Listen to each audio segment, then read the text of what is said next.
So I'm going to show you guys real quick my solar system. Today it was 100 degrees, over 100 degrees, about 105 or 103. The other day it was 120 degrees. We had a really hot day. It's not usually that hot, but it was really super hot. And I do not have, my air is on, I do not have an electric bill in the summer. So normally a month like that I'd have a $400+ bill, and with 7,000 watts or 7 kilowatt, what is that, 7 kilowatts, I don't know, you guys figure out the math on that. I'm not really a mathematician, but it's 7,000 watts. It's enough to run my entire house and my shop and pretty much everything I have 100% solar. But I am attached to the grid because yeah, I didn't really want to put a battery backup system in. The cost of it and everything else pretty much didn't work out to me. I ended up paying the city $20 a month for that meter right there because they want to come out and read it, you know, which makes sense, kind of. If they got to pay a person to come out and read my meter, they have to charge me $20 a month. So that's how it works out with solar. Otherwise, I wouldn't have a bill at all. And then, you know, how does that work? How do they make any money out of that for spending their labor time for coming over and reading my meter? So anyway, that's kind of how it works in most cities. Some cities are different than others. So I'll show you right here. If you look right here, I'm not sure. Oh, I'm actually paying a little bit right now. I'm receiving from, no wait, receiving is, I think I'm receiving it from my solar system. My solar system right here is producing right now. It's kind of in the evening time, so it's not optimum right now. Sun's at a lower angle, so it's not producing quite what it was in the afternoon. In the afternoon, it definitely outproduces the, but it is receiving. So that means it's receiving from the solar and putting it back to the grid right now.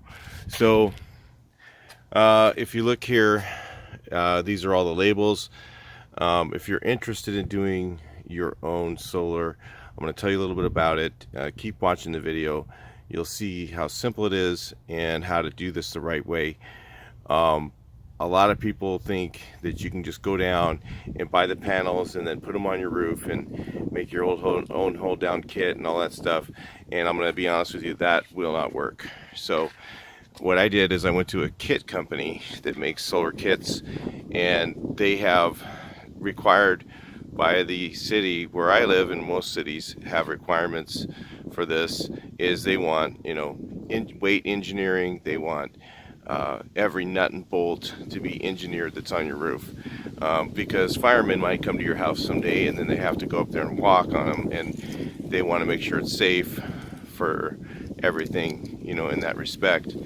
And they want to make sure that all this stuff is hooked up correctly. So what I did is I paid, you know, for a kit, a solar kit from a company called Go Green Solar. They're in Placentia, California, and they actually are licensed electricians in the state of California. So that was actually a requirement by the city where I live, in the city of Riverside. They require me to have the plans signed by either a licensed electrician or by an engineer. So it was cheaper to have them do it because they actually signed the plans as part of the deal, and they didn't have any problem doing that. In fact, I had a lot of difficulties getting a permit from my city because they think it's quote unquote dangerous to put on solar and you need to be an expert. And because I had Go Green Solar as backing me up on the program, they actually released a permit to me after several emails back and forth with the building official. And actually he was ready to, the owner, Deep Patel, was ready to go and actually go to bat for me and call them, and they already had released the permit. He goes, oh, if they don't do this, I'll call them. I'll get it done for you. You'll get a permit. And that's how committed they were to getting me my permit. And of course, when I got all done, because I followed the plans exactly as they were written, and I did all the work myself, I was able to get a sign off the first time that they came out. In fact, the guy went through and checked everything. He goes, hey, it looks like everything looks right to me, but I'm just going to have another guy look at it, who's more of an expert in the solar industry. And he came out, and he was an electrician, and he looked at everything, and he goes, nope, everything's right. And they really spent my, went up, let me hook up with the electric company. So anyway, the things that don't come in the permit, what don't come in the kit, are all your final hookup items, like your conduit here, the ground wire, this box. This is a service disconnect, which they have to have in the city where I live, and they're not available in most of the stores, is a service disconnect with a handle. They wouldn't allow just the pull-out service disconnect like in air conditioning. Then you have your what's it called? Your sub panel for your solar, and that's also another required thing with two 20 amp breakers.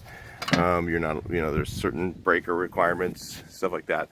Again, it's all on the plans. All you got to do is follow what the plans say, and when you get done, you get your sign off and you're done. So if you didn't think you could do this, you could actually buy the kit and have an electrician do the work and probably get it done for a lot less than some of the big name companies. I got estimates for the same system that I put in myself, which was cost me, I think it was $13,500, and I got a $3,000 rebate. So it was about $10,000 or $11,000 with the permit. Okay, 11,000 bucks with the permit, because it was like $750 for the permit and some other things. So ended up, I guess, with all the tubing and everything else, it might have been a little bit more than that. But let's say it was $13,000 altogether. I save about $200 a month. So if you add all that up, that's not a bad investment. So let's take a look at the rest of the system. I'll go up on the roof, and it all goes through here. A lot of people think you can just put it in the attic. Well, in my city, if I put the tubing in the attic, I would have to put in a steel rack system, and that was going to be a big deal just for a stupid 110 connection, because they kind of, our city's kind of archaic, and what they were doing is they were looking at this as if it was high voltage. I have something called microinverter system, which I highly recommend. If you're looking at doing solar, do not get a single inverter system.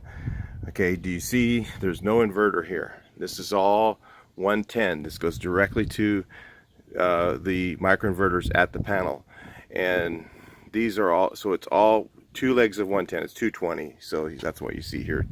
Where is it? One of these things is 240 volt. Or 230 volt. It's 110, two 110 legs, okay, and one ground coming through each tube. And all the wire sizes and all that stuff's all on the kit, so you don't have to worry about any of that stuff. It says everything to the letter on the plans that they give you for the solar. And again, those were submitted, including all the engineering requirements and all that stuff that was required by the city. All that stuff was involved with that kit. So anyway, let's go up on the roof and take a look at the rest of the system, and then I'll show you some more about this. So here's what my system looks like from the street. Let's go out and take a look. You can't really even see it. Depending on their house, you can actually make them pretty hidden. You really don't even notice that it has solar unless you can't see it from the street, other than the ones over the garage, which honestly I don't give a rip how it looks. I'd rather have the savings every month, and the money that you save is well worth the look of having the panels in your roof. So if you look here, here's how they attach to the roof. All the stuff that was included with the kit is underneath the solar panels, so it's a little hard to see. All the hold down stuff, the stuff that attaches it to the roof, all all these things here. These things here are all engineered. They're all meeting the requirements that the cities are requiring for you to have solar, which is definitely something you need to know. And this here, everything that was included with the kit was the solar panels, the hold down, everything up to this wire that goes into this box right here. Where this wire goes into this box, everything from this box on up to the service disconnect and to the into the what's it called, the service panel was not included with the kit. But all exactly the product IDs, the part numbers, everything was all included with the plans. So you knew exactly what to buy because you could just look on the plans and it would say, you know, exactly what you needed to put in. So there was no ifs, ands, or buts. I didn't have any problems with the building inspectors. In fact, I do have a lot of dirt on my panels right now, which is not good.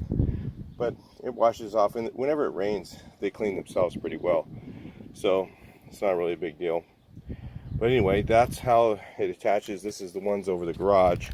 Now I have the entire front side of the house is all solar panels. I don't feel like getting up there right now. So just take me for understanding that it does have that all the way across. Now, what I had to do is here, this had to be spaced from the roof 1.5 inches, and that was required. And all the way along I have blocks that are silicone to the roofing material that I have up there on the top. So I had to space it from the roof, required by code, and I used treated wood blocks and hold down and silicone, and made those work out, and they were happy, they were fine with that. So it is a little bit ugly as far as that goes, but it's not that ugly. You can't see it from the street at all. In fact, you can see maybe from way up the street, you can kind of see the solar panel, but not really, because my roof's pretty flat. So anyway, and I do have west facing, and look, we have clouds. That's why I'm not producing that much. I usually produce quite a bit more. So anyway, that's how that works out. That's how it goes down the wall. And like I said, a $400 a month would have been last month. I have no solar bill, no electric bill.